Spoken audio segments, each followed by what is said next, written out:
tukawin ano? Sige, anong ginawa mo?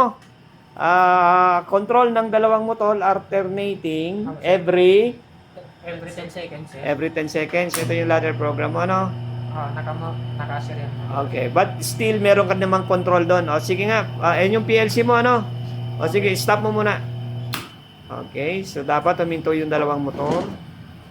Okay, shout out sa lahat ng gusto mag-enroll sa Cat College, ha? Dito to sa Cat College, Legazpi Extension. Okay? Sige, ito yung program mo. Sige. Start natin yung operation ng alternating motor. Start, sir. Start. Ito ang gumawa, si Nunez saka si Arellano. Okay, yung isa gumagawa pa. Habol. Sige, every 10 seconds yan, ano? Hop, uminto na. Uminto na yung isa. Yun naman ang umandar, yung isa.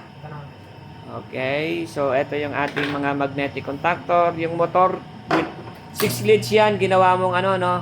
Delta connection na, no? Okay, sige, marunong na kayo mag-change nung 6 leads to delta o kaya Y. Pag Y kasi 380 yung nakalagay dyan. 220 lang tayo dito, 3-phase. Kaya naka-delta. Sige. Okay, so yun naman ang umaandar. So after, okay, very good. So medyo may idea na kayo paano mag-control ng motor using PLC, ha? So traditional, alam nyo na.